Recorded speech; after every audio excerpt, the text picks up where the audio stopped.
100% या 10 वर्षाचं राजूभाई यांना येथे विचार आहे. कारण की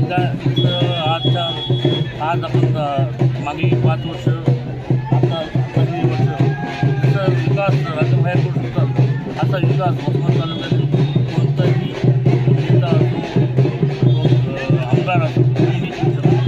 कारण की त्यांच्या विकासाचा आज विकासही लाट आहे. त्यांच्या विकासाला बघून आज जनतेने पोल दिला आणि एक